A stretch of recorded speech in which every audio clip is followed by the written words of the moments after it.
오늘 말씀의 제목은 내 이름이 무엇이냐입니다. 우리의 이름을 몰라서 묻는 것은 아니죠. 모든 일이 마찬가지입니다만 목회를 하면서 제일 힘들 때가 하나님 잘 믿는 사람이 어려움에 처해져 있을 때입니다. 참 인간적으로도 괜찮고 성품적으로도 너무 좋고 하나님도 잘 믿어서 은혜 아래 살아가려고 노력을 하는데 뭐가 잘 안 되고 자꾸 하나씩 틀어지는 경우들을 보면 너무나 많이 참 안타깝습니다. 특별히 중국에서도 말씀대로 기도하면서 불법을 저지르지 않고 다른 사람에게 잘못된 편법을 사용하지 않고 정말로 하나님의 은혜 아래서 사업을 좀 열심히 해보려고 하는 분들이 상대적으로 어려움과 힘듦에 있는 것을 볼 때마다 참 많이 안타깝습니다. 물론 마찬가지로 우리 성도님들도 열심히 해보려고 하는데 잘 되지 않는 사업이나 또 회복해 보려고 하는데 회복되지 않는 인간관계들을 볼 때마다 안타까운 것은 매 한 가지입니다. 시간을 내어서 당연히 기도하지만 그것에 대한 하나님 앞에 참 잘 돼야 되는 성도인데 형통해야 되는데 이렇게 고통 가운데 있을 때 마음이 편치 않죠. 그러나 그 분들 중 감사하게도 주변에서 뭐라고 하든 끝까지 하나님 앞에 기도하면서 그 어려움과 아픔들을 잘 이겨내시는 분들을 보게 됩니다. 그때는 더 큰 감사가 넘치게 되죠. 어찌할 수 없는 고난의 문제를 만났지만 하나님의 은혜를 붙들고 기도해 가면서 매일 울지언정 그 자리를 지키고 그곳에서 하나님을 예배하고 기도하는 모습들을 보게 되죠. 그럴 때 목회자에게는 큰 기쁨이며 감사가 자연적으로 일어납니다. 신앙생활을 오래 했다고 해서 모든 분들이 고난에 대해서 다 기도하고 잘 이겨내지는 못합니다. 어떤 분들에게는 오히려 정말 열심히 했던 것이 득이 아니라 독이 되기도 합니다. 내가 이렇게 열심히 했는데, 내가 이렇게 최선을 다했는데 왜 이 일이 우리에게 일어날까, 나에게 일어날까 라는 생각에 빠지게 되면서 오히려 그 열심이, 그 봉사와 헌신이 그 고통을 대하면서 하나님을 원망하게 되는 계기가 된다는 것을 볼 때마다 참 마음이 편치 않습니다. 신앙생활을 잘하고 예수 잘 믿고 봉사 열심히 하고 기도 잘하고 하나님의 말씀대로 잘 살려고 하는데 왜 내게 이런 고난이 있습니까? 라고 질문하기도 합니다. 그런데 문제는요, 이 질문이 잘못됐습니다. 하나님, 내가 주님을 잘 믿는데 왜 내게 이런 고난이 옵니까? 라는 질문 자체가 잘못된 질문입니다. 저희가 지금 예배가 한 주 쉬고 띄엄띄엄 있어서 잘 못 느끼시겠지만 저희가 지금 3주째 고난에 대해서 함께 말씀을 나누고 있습니다. 어려움에 처한 것, 고난, 아픔. 신앙인들의 질문이 왜 하나님 이 고난이 예수 잘 믿으려고 하는데 나에게 있습니까? 라는 질문을 하죠. 성경에서 말한 대로라면 왜 의인이 고난받습니까? 이 질문과 같은 것이죠. 이 질문에 답을 하기 위해서 쓰여진 성경이 욥기입니다. 욥기를 보시면 왜 의인이 고난을 받는가에 대한 대답이 그 안에 있습니다. 하나님은 항상 정당한가, 항상 옳은가에 대한 대답도 이 욥기 안에 있습니다. 욥기 1장을 보면 그는 성경에서 정직하고 온전한 사람이었다라고 말합니다. 또 하나님을 경외하고 악에서 떠난 사람이었다라고 욥기 1장 1절에 그를 기록하고 있습니다. 하나님께서도 그의 의로움과 그의 순결함 그리고 그 믿음을 인정해 주셨습니다. 그래서 욥기 1장 8절에 보면 여호와께서 사단에게 이르시되 내가 내 종 욥을 주의하여 보았느냐 그와 같이 온전하고 정직하여 하나님을 경외하며 악에서 떠난 자는 세상에 없느니라 라고 하나님께서도 친히 인정해 주셨죠. 세상에 두 명이 있을 수 없을 만큼 온전하고 정의롭다 라고 인정받았던 욥입니다. 그런 그에게 어느 날 고난이 찾아옵니다. 하루아침에 10명의 자녀가 건물이 무너져 그 안에 깔려 하루아침에 10명의 자녀들이 사망합니다. 또한 그것뿐 아니라 가지고 있던 모든 재산을 도둑들이 와서 다 탈취해 갑니다. 사랑하는 자녀를 잃고 모든 소유를 잃고 그가 주저앉아 하나님 앞에 고백한 말은 이렇습니다. 욥기 1장 21절입니다. 내가 모태에서 적신이 나왔사온즉 또한 적신이 그리로 돌아갈지라. 주신 자도 여호와시요 취하신 자도 여호와시오니 여호와의 이름이 찬송을 받으실지니라. 대단한 믿음입니다. 자녀가 죽고 불의의 사고로 모든 재산을 빼앗겼을 때 그의 입술에서는 나는 어머니 뱃속에서 붉은 몸뚱이 하나 가지고 이 땅에 와서 하나님께서 주셔서 이것을 누리다가 다시 하나님이 가져가셨으니 하나님 영광 받으십시오 라는 말입니다. 그러자 또 다른 고난이 그를 찾아옵니다. 온몸에 심한 피부병이 생기게 되고 그 가려움이 얼마나 심했던지 기왓장 조각을 주서 자신의 가려운 몸을 긁고 있습니다. 가려운 몸을 긁을 때마다 피가 줄줄 터지는 그 모습을 보고 참다 못한 아내가 그에게 차라리 하나님을 욕하고 죽으라 라고 말하며 떠나갑니다. 남들이 볼 때 부러워했던 것, 10명의 자식들, 여기서 10명이라는 것은 10명의 9명, 10명의 숫자를 뜻하기도 합니다. 그러나 열이라는 것은 꽉 찼다라는 뜻입니다. 즉 10명의 자식들이라는 것은 온전한, 완전한, 즉 외부에서 바라봤을 때 부러워할 만한 이라는 의미도 내포되어 있습니다. 그렇게 밖에서 봤을 때 너무나 아름답고 꽉 찬 자녀들, 숨 쉴 틈 없이 물 셀 틈 없이 아름답게 꽉 자리 잡고 있던 그 자녀들, 그리고 남부럽지 않게 살았던 재산을 다 잃어버렸을 때 그는 하나님에 대한 찬송을 고백했습니다. 그러자 그에게 온몸에 종기가 나고 아내도 그 모습을 보며 하나님을 저주하고 차라리 자살하는 게 낫지 않겠냐라고 말하며 떠나갑니다. 그때의 이 욥의 고백이 욥기 2장 10절입니다. 우리가 하나님께 복을 받았은즉 재앙도 받지 아니하겠느냐라고 아내에게 말합니다. 우리가, 나와 당신이 하나님께 복을 받지 않았느냐, 그러니 재앙도 우리가 받는 것이 맞다라고 얘기합니다. 그런데 아내는 우리가에서 떨어져 나갑니다. 당신이 받으십시오라는 것이죠. 그리고 욥은 아내가 있어주길 원했습니다.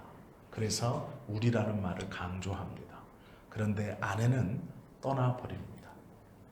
그렇게 모든 것을 잃고 덩그러니 혼자 남겨진 욥에게 3명의 친구들이 찾아옵니다. 그래서 이 3명의 친구들은 욥에게 논리적으로 이야기합니다. 첫째는 인간의 죄에는 하나님의 징벌이 따른다. 두 번째는 너는 죄를 범했다. 그래서 세 번째는 욥이 지금 네가 해야 하는 일은 하나님 앞에 회개하고 용서를 구해야 하는 것이다 라고 논리적으로 설명합니다. 하나님은 죄에 대해 분명히 징계하시는 분이야. 너는 지금 하나님의 징계를 받고 있어. 누가 봐도 그래. 그러니까 너는 빨리 하나님 앞에 너의 죄를 회개해야 돼 라고 이들은 신학적으로 접근하여 욥에게 권면합니다. 상황은 지금 누가 봐도 그런 상황입니다. 행복했던 가정이 하루아침에 무너졌고 남부럽지 않은 재산을 하루아침에 잃어버렸습니다. 함께 그 행복의 중심 가운데 있던 아내가 돌연 저주를 선언하고 떠나갔습니다. 아무것도 남아있지 않은 것뿐 아니라 온몸에는 종기가 돋아 그 가려움은 이루 말할 수 없습니다. 그리하여 몸에 잿가루를 뿌려 그 상처의 아픔으로 가려움을 대신하고 있는 지경입니다. 그때에 가장 친한 친구 3명이 와서 네가 지금 당하는 고난은 정의로우신 하나님의 잣대에 비추어 네가 감추어진 죄악을 회개하지 않고 있었기 때문에 하나님이 내려주신 벌이니 얼른 회개해라 라고 권면하고 있습니다. 욥은 그 이야기를 듣고 강하게 반발합니다. 나는 한 번도 하나님을 섬김에 있어 소홀함이 없었다. 그런데 너희가 나의 숨겨진 죄를 고백하라고 하니 나는 도대체 그 어떠한 죄를 고백해야 하는지를 모르겠다. 나는 모든 것이 하나님의 은혜인 줄 알았고 모든 것이 하나님의 은혜라고 고백을 했고 심지어 10명의 자녀가 하루아침에 죽었을 때도 모든 재산을 잃어버렸을 때도 나는 입술로 하나님을 찬송했고 그 주님께 영광을 돌렸었다. 너희가 알지 못하지만 나의 온몸의 종기가 돋아 기왓장으로 그 가려움을 긁고 있을 때 아내가 그 모습을 보고 저주하며 떠나갔을 때도 나는 하나님을 찬양했었다. 하나님을 한 번도 원망하거나 그 하나님께 아쉬운 마음을 품은 적이 없었다라고 이야기합니다. 그만큼 욥은 의로운 사람이었습니다. 우리 중에 이럴 사람이 있으십니까? 아마 없을 겁니다. 욥만큼의 고난을 당하신 분들은 있을지 모르겠습니다. 그러나 그 고난 가운데 욥처럼 하나님을 끝까지 찬양하고 끝까지 붙들 만한 믿음은 많지 않을 것입니다.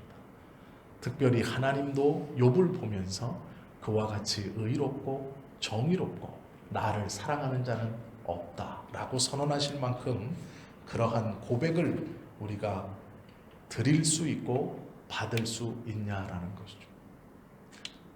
이 물음이 다 끝난 후 욥의 대답이 다 있은 후 하나님이 욥을 만나 주십니다. 그리고 덩그러니 혼자 앉아 있는 욥에게 질문을 시작하십니다. 끊임없이 질문을 합니다. 그것이 욥기 41장까지 질문이 이어집니다. 즉 욥기의 대부분은 하나님이 욥에게 끊임없이 질문하는 것이 다입니다. 뜬금없이 계속 질문을 합니다. 그런데 그 질문의 내용을 가만히 보면 하나님의 무한하심과 전능하심 그리고 피조물의 유한과 무능력입니다. 욥에게 묻는 질문은 간단합니다. 내가 천지를 창조할 때에 너는 어디에 있었느냐? 내가 모든 이들이 두려워하는 저 무서운 동물을 만들어낼 때에 너는 어디에 있었느냐? 내가 하늘의 별과 해를 움직이며 이 우주를 통치해 나아가고 있을 때 너는 어디에 있었느냐? 내가 어미 뱃속에 새로운 생명을 잉태시키고 과실나무에 새로운 과실이 맺히게 하는 그 순간 너는 어디에 있었느냐? 내가 온 땅에 비를 내리고 또 온 땅에 빛을 쬐어 그 내린 비가 증발하게 할 때에 너는 어디에 있었느냐라고 묻습니다. 욥은 한마디도 대답지 못합니다. 왜 그러냐면 하나님의 그 놀라운 사역을 하실 때 자신은 그 어느 곳에도 있지 않았기 때문에 그렇습니다. 그렇게 다 질문하신 후 욥은 하나님께 이렇게 고백합니다. 42장 5절이죠. 내가 주께 대하여 귀로 듣기만 하였사오나 이제는 눈으로 주를 배웁나이다. 이 말은요, 내가 예전에는 하나님을 귀로만 들어 알았습니다. 그런데 이제 직접 대화하니 하나님을 눈으로 봅니다. 이 뜻이 아닙니다. 내가 예전에는 주님의 말씀을 들어 그 말씀을 지키면 되는 줄 알았지만 이제 나의 눈으로 그 위대하신 하나님을 뵙습니다. 라는 뜻입니다. 이 말은 저는 아무것도 아닙니다. 라는 고백입니다. 이 고백을 한 후에 욥이 한 말이 6절입니다. 이것이 5절 말씀이고요. 그 뒤에 따라오는 말씀 6절이 이렇습니다. 그러므로 내가 스스로 거두어 드리고, 무엇을 거두어 드렸냐면 내가 고난 중에도 하나님을 찬양했습니다. 내가 모든 것을 잃은 중에도 주님을 원망하지 않았습니다. 그 세 친구들에게 변론했던 나는 당당하고 부끄러움이 없다는 말을 스스로 거두어 드렸습니다. 그리고 나서 인정한 것이 티끌과 제 가운데서 회개하나이다 입니다. 욥은 귀로 들었던 하나님을 알았을 때 그는 그 하나님의 말씀을 잘 지켰기에 자기가 의인이라 스스로 생각했습니다. 나는 입술로 하나님을 한 번도 원망하거나 범죄하지 않았기에 나의 신앙은 그래도 괜찮다고 스스로 인정했습니다. 그러나 하나님을 직접 뵙고 그 하나님을 알아가니 내가 죄인이라는 것을 더 깊이 깨닫게 된 것이죠. 강력하게 자신의 결백을 세 친구들에게 주장했던 욥이 하나님 앞에서 죄를 뒤집어 쓰고 나의 죄를 회개합니다라고 고백합니다. 처음에 그는 죄인이 아니었다고 스스로 항변했지만 하나님 앞에서 이제 그는 나는 죄인입니다 고백하고 있다라는 것이죠. 주님의 말씀을 듣고 우리가 하나님의 말씀을 잘 지키기 위해 노력하며 살아가는 신앙, 살아가는 삶, 다른 사람이 인정해주는 그 삶 너무나 귀하고 복된 삶입니다. 그런데 그 단계에서 하나님을 배웠고 주님이 어떠한 분인가를 더 잘 알게 되자 그의 고백은 하나님, 나는 죄인입니다 라는 것뿐이죠. 눈으로 보는 단계에서 하나님을 만나 고난 후 그 고난 가운데 주님의 역사하심을 체험하고 그의 고백은 하나님, 나는 죄인입니다 라는 것이죠. 하나님의 음성을 들음으로 그 신앙이 자라고 그의 신앙 고백이 바뀝니다. 욥은 이전에 보지 못했던 것을 보았고 깨닫지 못했던 것을 깨달았습니다. 그것은 자신이 죄인이라는 것이었습니다. 예전에 보지 못했던 죄를 하나님을 만난 새롭게 깨닫게 되어 그는 하나님 앞에 그 죄를 회개합니다 고백한 것이죠. 욥이 그의 결백을 주장했을 때와 지금 상황이 달라지진 않았습니다. 욥이 세 친구들과 있을 때는 거룩한 상태였고 하나님을 만나기 직전 남들이 알지 못하는 죄를 범했기 때문에 그가 죄인이라고 말한 것이 아닙니다. 이전에 비해 더 추악한 삶을 살았기에 그가 죄인이라고 고백한 것도 아닙니다. 하나님을 만나고 보니 그 하나님을 더 깊이 알고 깨닫고 보니 하나님의 음성을 직접 듣고 보니 알지 못했던, 자신도 미처 알지 못했던 자신의 죄악을 보게 되고 나는 죄인입니다 고백하는 것이죠. 이 같은 욥의 고백을 통해서 우리는 의인은 없나니 하나도 없다라는 성경의 말씀이 어떠한 말씀인지를 깨닫게 됩니다. 왜 의인이 고난받는가에 대한 질문은 잘못된 것입니다. 의인은 한 명도 없기 때문에 그렇습니다. 그러면 앞에 것을 빼고 왜 고난이 오는가 라고 질문을 바꿔야 합니다. 하나님, 내가 하나님을 잘 믿고 있는데 어찌하여 나에게 이러한 고난이 있습니까? 아니요. 앞에 것을 빼고 하나님, 왜 내게 이런 고난이 다가온 것입니까? 이 고난을 통해 우리 주님이 듣고 싶어 하시는 신앙의 고백은 하나입니다. 하나님, 나는 죄인입니다 라는 것이죠. 그것이 고난 가운데 우리가 하나님 앞에 유일하게 고백할 수 있는 단 한 가지의 올바른 대답입니다.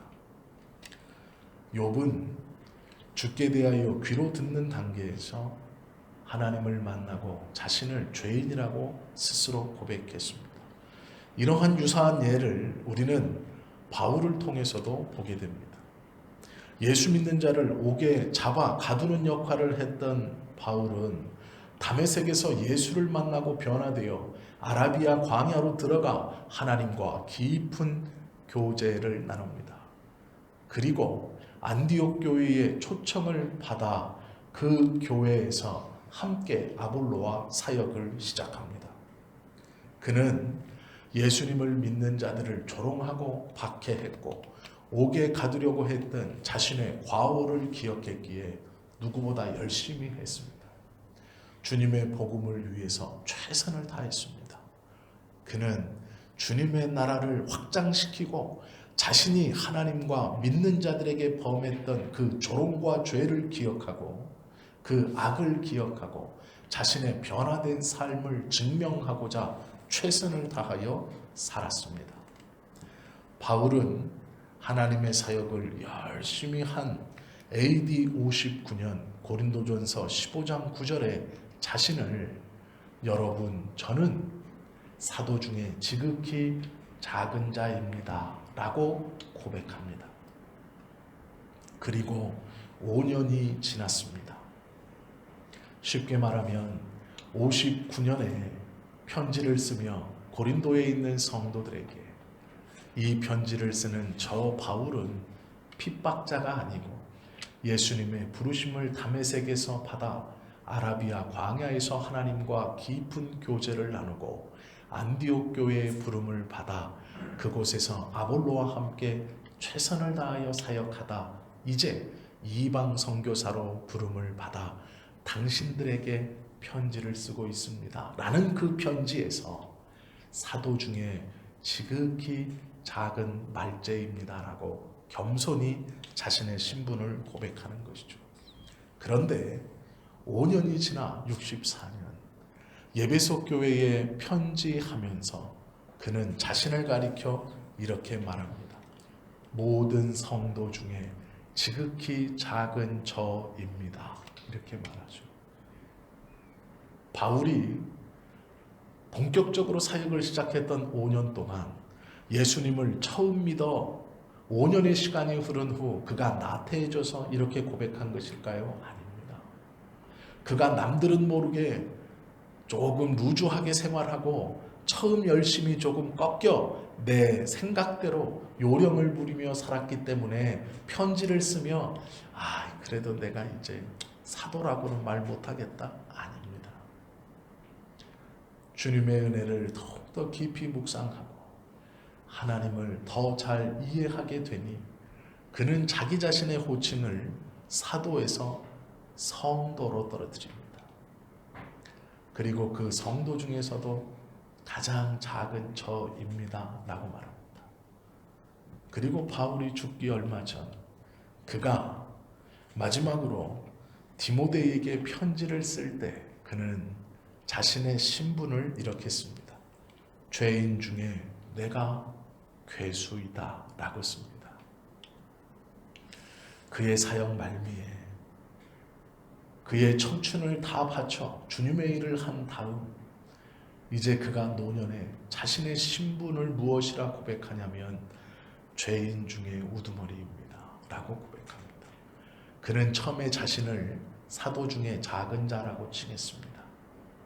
그리고 그는 사역의 중반에 성도 중에 가장 작은 자라고 호칭했습니다.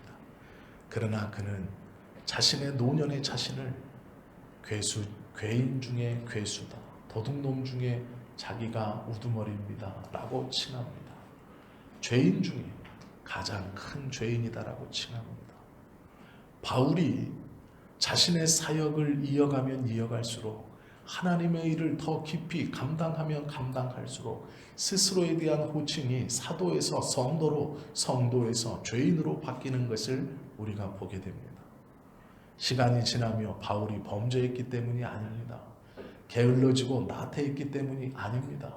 하나님을 더욱더 알아가면 알아갈수록 자신의 신분이 무엇인가를 더 분명하게 알게 되었기 때문입니다.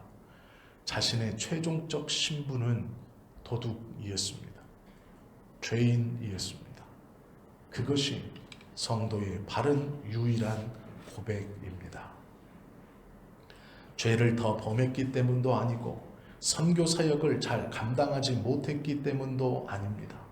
봉사와 섬김을 게을리 했기 때문도 아닙니다. 기도 생활과 말씀을 멀리 했기 때문도 아닙니다. 그러나 시간이 지날수록 자신은 죄인이라는 고백을 할 수밖에 없다는 것을 알아간 것이죠. 성숙하면 성숙할수록 더 아름다운 고백이 우리에게서는 나와야 하지만 어쩌면 우리의 믿음이 성숙하면 성숙할수록 하나님 앞에 죄인입니다라는 고백이 나올 수밖에 없는 것이죠.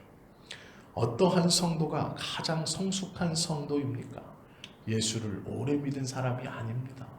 여러 봉사와 섬김을 끊임없이 한 사람이 아닙니다. 물론 귀하고 복된 삶이나 그의 입술로 자신이 죄인임을 인정하는 사람, 그 사람이 하나님 앞에 귀하고 복된 사람입니다. 욥과 바울을 보며 오늘 이 야곱의 이야기를 좀 짧게 나누려고 합니다. 야곱의 이름은 발 뒤꿈치를 잡은 자란 뜻입니다. 어머니의 뱃속에 쌍둥이가 들어 있었습니다. 해산의 때가 되어서 먼저 첫째가 머리를 내밀고 다 빠져나왔습니다. 그런데 이 첫째의 발목을 움켜쥐고 있는 둘째가 있었습니다. 이걸 그냥 움켜쥘 수도 있지라고 생각하시면 안 됩니다. 어머니의 뱃속에서 아이가 나올 때 다리부터 나오면 큰 사고가 나옵니다. 그래서 머리가 자궁 쪽으로 돌도록 의사들은 유도를 합니다. 지금도 머리부터 나오는 것이 안전하죠. 만약에 다리부터 나오거나 팔부터 나오면 목이 꺾이거나 어디가 부러질 수 있습니다. 아마 다 아실 겁니다. 그런데 가만히 생각해 보십시오. 머리부터 나온 형의 발 뒤꿈치를 붙들고 나오는 둘째. 이것은 태어날 때부터 큰 위험을 감수하고 있는 것이죠. 발 뒤꿈치를 잡았다는 건 앞사람의 삶을 방해한다는 뜻보다는 자신의 삶을 위기로 내몬다는 뜻도 있습니다.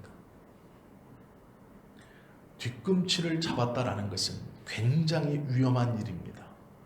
앞사람에게도 위험하지만 자기 자신에게도 굉장히 위험한 일입니다. 태어날 때부터 그렇게 자신을 위기로 몰아가는 삶이 야곱의 삶이었습니다. 그래서 그의 이름이 뒤꿈치를 잡은 자라는 뜻의 야곱이었습니다. 이 야곱은 자신의 이름처럼 자신의 욕심을 이루기 위해서 형과의 관계를 파괴시키고 가정 공동체를 파괴시킵니다. 그리고 자신은 그 파괴된 공동체에서 해를 당할까 먼 나라로 도망을 칩니다. 그리고 이제 시간이 40여 년이 흘러 자신의 고향으로 돌아오는 중 자신이 혹여 한 일로 인해 해를 입지 않을까 머리를 쓰며 자신이 피해를 보지 않기 위해 최선의 노력을 하고 있는 사람입니다. 자신의 욕심을 이루려 가족을 파괴하고 형제의 우애를 깨트려버려 형을 분노케 하고 그 분이 얼마나 큰지 삭지 않을 정도로 시간이 지났음에도 군사를 일으켜 동생을 쳐 죽여버리겠다고 하는 그 큰 분노를 안겨준 사람이 야곱입니다. 이 야곱이 형을 만나기 직전 야복강 나루에서 하나님의 천사와 씨름을 한다고 성경은 말씀합니다. 그런데 놀랍게도 하나님과 겨루어 이겼습니다.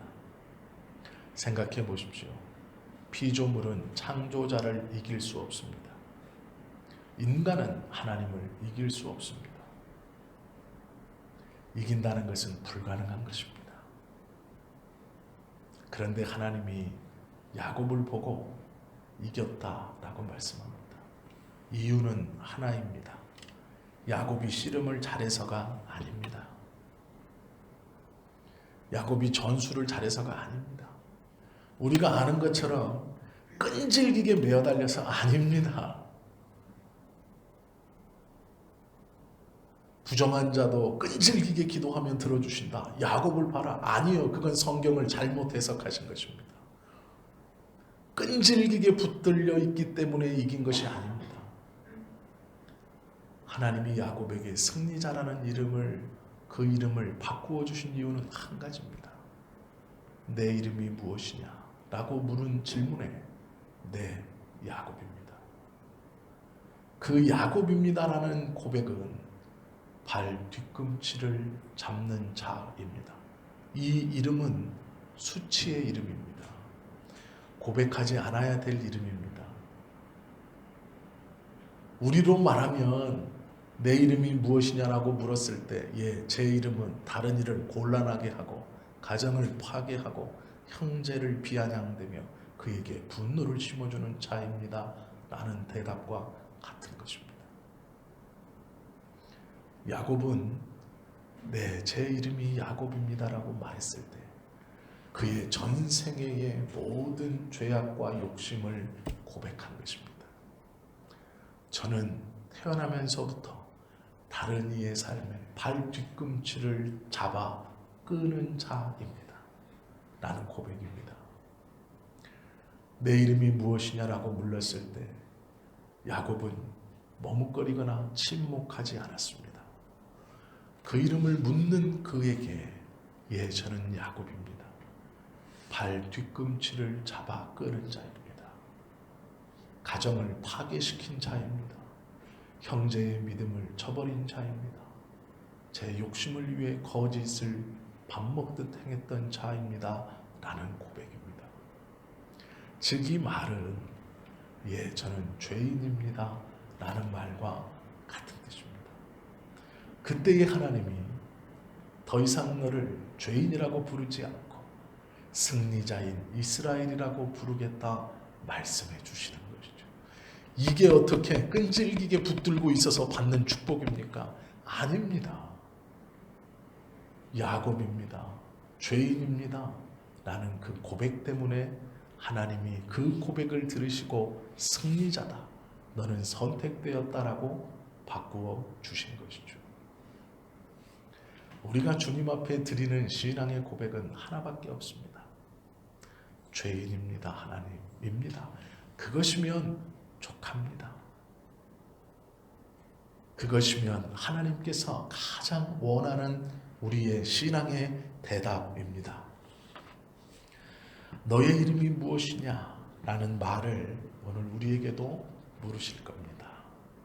그때 하고 싶은 말들이 많이 있으실 겁니다.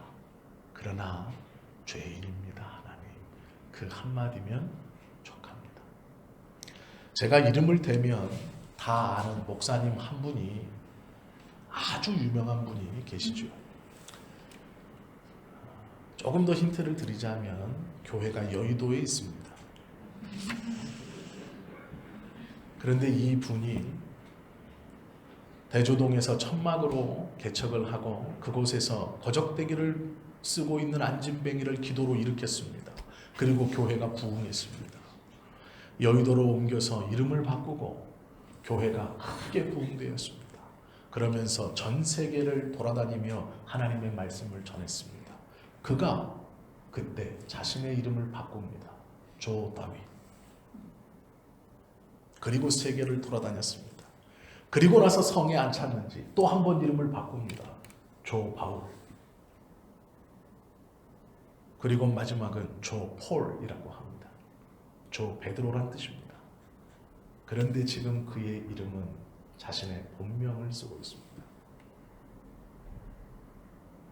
왜 그럴까요? 다른 것은 저는 잘 모르겠습니다. 그러나 그 목사님이 그가 젊은 날 내가 전 세계를 다니며 주님의 일을 할 때 그는 기고만장했을 것입니다. 그래서 자신의 이름을 성경적 이름으로 바꾸었습니다. 다윗, 바울, 폴, 베드로, 나를 그렇게 불러라. 나를 다윗으로 불러라. 하나님의 마음에 합한 자. 나를 바울로 불러라. 세계 선교를 위해 선택받은 자. 나를 베드로라고 불러라. 천국의 열쇠를 쥐고 있는 자. 그러나 그가 지금 자신의 이름을 본명으로 쓰고 있습니다. 용자가 들어가 용자는 사단을 뜻하는 것이니 쓸 수 없다라고 해서 버렸던 그 이름. 다윗으로 부르고 바울로 부르고 베드로라고 부르라고 했던 그 이름을 다시 자신의 본명을 쓰고 있습니다. 왜 그럴까요? 제가 다른 것은 모릅니다. 말할 수도 없지요. 비교할 수 없는 큰 분이시기 때문에 그렇습니다. 그러나 그 이름의 변화를 보면 그 목사님의 신앙이 어떻게 변화되어 왔는가를 우리로 충분히 짐작해 합니다. 하나님께서 우리에게 이름을 물으시는 것은 우리가 다윗이 되라고, 바울처럼 대답하라고, 베드로처럼 아니요, 있는 그대로 우리의 모습인 하나님 죄인입니다 라고 고백하면 되는 것이죠. 신약성경 누가복음 5장에 보면 예수님께서 베드로의 배에 오르십니다. 그리고 많은 사람들에게 하나님의 말씀을 전하죠. 그 말씀이 끝났을 때 베드로가 갑자기 예수님 앞에 그 배 위에 엎드립니다. 그리고 고백하죠. 나를 떠나십시오. 나는 죄인입니다. 예수님께서 그 고백을 들으시고 베드로에게 나를 따라서 오너라. 이제 이후로 너를 사람을 낚는 어부로 내가 만들어 주겠다라고 말씀합니다. 물고기를 잡던 삶에서 사람의 영혼을 낚는 어부가 되게 하셨다라는 고백은 베드로가 나는 죄인입니다라는 고백이 있은 후입니다. 우리가 주님 앞에 붙들린 삶을 살아갈 수 있는 유일한 방법은 내가 이것을 잘하고 저것을 잘했기 때문이 아닙니다. 내가 무엇을 내어놓을 수 있고 다른 이보다 배운 것이 많고 가진 것이 많아서가 아닙니다. 오직 하나님 나는 죄인입니다. 그 고백이 우리를 주님의 은혜에서 떨어지지 않게 할 것입니다. 하나님께서 우리를 붙들고 있는 유일한 이유는 우리가 죄인입니다 라고 인정하기 때문일 것입니다. 다른 것은 필요치 않습니다. 화려한 것 좋긴 하지만 하나님 앞에 크게 중요하지 않습니다. 하나님의 은혜를 깊이 체험하시고 그 하나님께서 원하시는 정확한 우리의 이름인 죄인이라는 고백을 주님 앞에 드리면 하나님께서 우리를 붙들어 주시고 우리에게 새 이름을 주시며 우리를 새로운 삶 가운데로 분명히 인도해 주실 것입니다. 사랑하는 성지교회 성도님들 모두가 이 고백을 드려 하나님의 귀한 은혜를 풍성히 받아 누리는 삶을 살아갈 수 있기를 예수님의 이름으로 축원합니다. 기도하시겠습니다.